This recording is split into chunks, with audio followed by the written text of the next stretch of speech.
बिस्मिल्लाहिर्रहमानिर्रहीम। आज हम एक ऐसे इदारे में मौजूद हैं जो कि इस पाकिस्तान के लिए, और चूँकि ये इदारा अटक में है इसलिए ये अटक का भी फ़ख्र है। इस तरह के इदारे बहुत कम जगहों पर हैं और इस तरह के लोग बहुत कम जगहों पर हैं। तो आपको बताते हैं कि ये इदारा है क्या। यकीनन आप जानते हैं कि नशा एक लानत है, और एक ऐसी लानत जो एक शख्स को तबाह नहीं करता बल्कि पूरे घराने को तबाह करता है, पूरे मुआशरे को तबाह करता है। जो इंसान इस लत में पड़ जाता है उसको किस तरीके से दोबारा अपनी ज़िंदगी के अंदर बैक लाया जाए ताकि वो एक अच्छा इंसान बनकर इस मुआशरे की तरक्की में अपना किरदार अदा कर सके।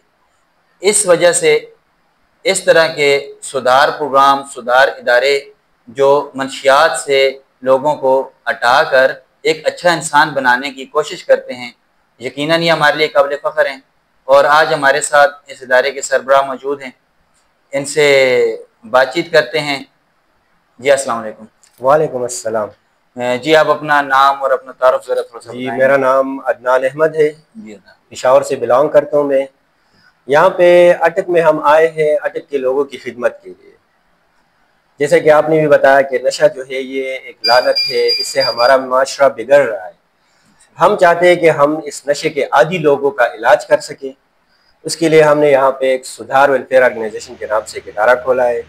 मकसद हमारा ये है कि ये जो नशे के आदी लोग हैं असल में ये बीमार नहीं होते, असल में ये बीमार होते हैं। ये हमें इनसे नफरत नहीं करनी चाहिए, हमें इनका इलाज करना चाहिए। जिस तरह एक और बीमारी होती है, इंसान को नज़ला ज़ुकाम हो जाए, कोई और बीमारी हो जाती है तो उसको वो इलाज के लिए फिर जाते हैं, उसका इलाज करते हैं। तो नशा भी एक बीमारी को की तरह है, इसको एक बीमारी की तरह हम ट्रीट करते हैं और इन लोगों का हम इलाज करते हैं उसको इस नशे से निकालने के लिए। तो अदनान भी अभी आपने ये इदारा कायम किया है, जी जी।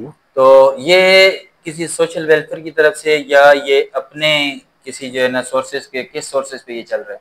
अच्छा, इदारे का तो ये होता है कि सोशल वेलफेयर से रजिस्ट्रेशन लाजमी होती है कि सोशल वेलफेयर वाले आपको रजिस्टर करें कि हाँ ये आप यहाँ पे खोल सकते हैं, आप इंसानियत की खिदमत यहाँ पे कर सकते हैं। बाकी हम यहाँ पे जो भी कर रहे हैं वो अपनी जेब से कर रहे हैं, अपनी मदद आपके तहत कर रहे हैं। किसी से कोई फंड हमने नहीं लिया, ना ही ये फंडेड इदारा है हमारा। जो भी हो रहा है, हाँ पेशेंट जो हमारे पास आते हैं जिनको हम रोड से उठाएंगे, जिनका कोई नहीं होगा बेआसरा लोग होंगे वो, तो उनको तो हम अपनी जेब से उनका इलाज करेंगे। लेकिन जो लोग हमारे पास घर वाले लेके आते हैं तो हाँ घर वाले उसको अगर अफोर्ड कर सकते हैं तो उनकी अपनी फीस होगी। इसमें इनकी मेडिसन, इसके डॉक्टर का खर्चा, एमओ होता है हमारे पास, साइकोलॉजिस्ट होता है हमारे पास, साइकेट्रिक आते हैं, टेक्नीशियन 24 आवर यहाँ पे मौजूद होते हैं। तो इनका इलाज होता है यहाँ पे रूहानी तौर पे भी और जिस्मानी तौर पे भी। इनको एक्सरसाइज वगैरह दी जाती है यहाँ पे ताकि ये अपनी ज़िंदगी में वापस आ सके और एक मुअज़्ज़िज़ शहरी बन सके। तो जो आपका एक प्रोटोकॉल है, जो तरीकाकार है सारे दिन का, वो सबसे पहले तो ये रूटीन बताएं कि आपकी रूटीन क्या है इस इदारे में?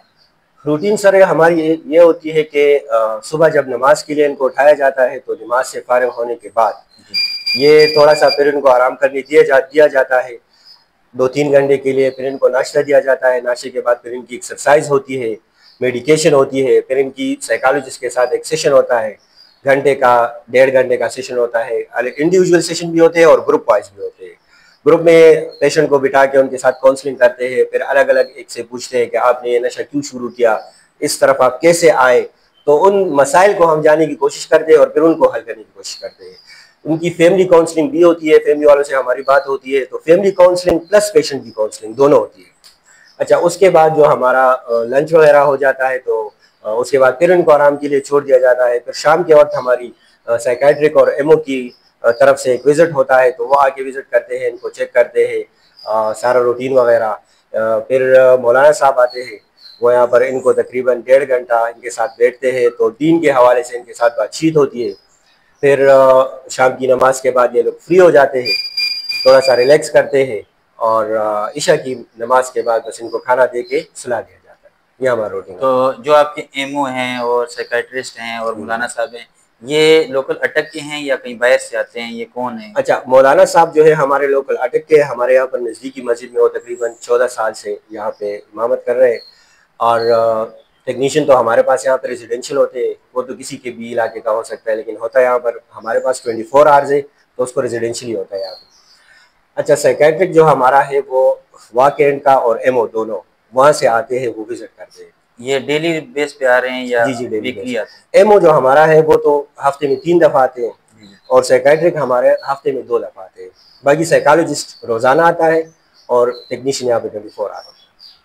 तो जो अभी आपके पास मरीज आ जाता है, इसका प्रोसेस क्या है, कितने अरसे में ये दोबारा अपनी रूटीन में अच्छा, दोबारा पहले वाली ये जिंदगी में आ जाता है? बड़ी अच्छी बात आपने की है।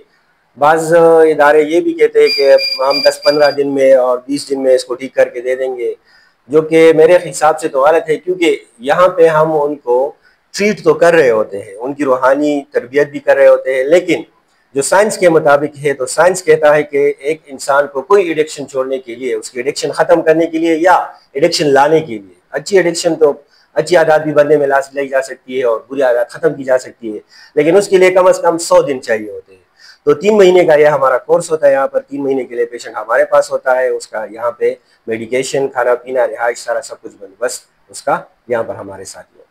तो अभी आप यहाँ पे इदारे में बैठे हैं, आपको मतलब सरबराही कर रहे हैं, तो लोगों का ये भी होता है कि ये पता नहीं कौन सा एक जाहिल सा बंदा है, आपकी क्या क्वालिफिकेशन वगैरह है वो थोड़ा सा बताएंगे? मेरे खुद मास्टर्स है और शुक्र अल्हम्दुलिल्लाह एजुकेटेड लोग हैं हम, जाहिल नहीं है।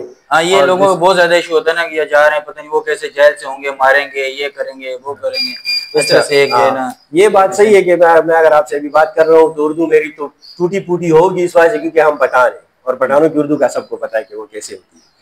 बाकी शुक्र अल्हम्दुलिल्लाह हम एजुकेटेड है। मैं मास्टर डिग्री होल्डर हूँ। जो हमारे पास यहाँ पे बंदे काम करते हैं सारे डिग्री होल्डर्स होते हैं हमारे पास, कोई हमने रास्ते से उठा के आप नहीं बिठाया होता कि वो मारने वाला सिस्टम और ये जो नहीं, वो जाहिलाना सिस्टम नहीं है कि इसको या जंजीरों से बांध कर या इसको यहाँ पे सिर्फ कैद रखे। कैद तो उसको सेंट्रल जेल में भी बंदा कर सकता है, वहाँ पे कैद रखे उसको, तो वहाँ से भी ठीक होके आ सकता है। लेकिन यहाँ पे असल में हमारा ये है कि हम उसकी रूहानी तरबियत कर सके, फिजिकली भी और रूहानी भी उसको हम। मैं चीज ये ना, काफी इदारों से शिकायत आती है, आप भी देखते होंगे अखबारात में, वीडियो बिल्कुल मीडिया पे आती है कि कई इदारे जो है वो नशे के आदी अफराद को मार मार के उसको सुधारने की कोशिश करते हैं, उल्टा नुकसान का बायस बनता है। नहीं, मैं अगर आप मेरे पेज पे जाए और उसको सर्च भी करें तो मैंने हर एक एड के साथ, हर एक पोस्ट के साथ मैंने लिखा होगा इलाज मगर प्यार से।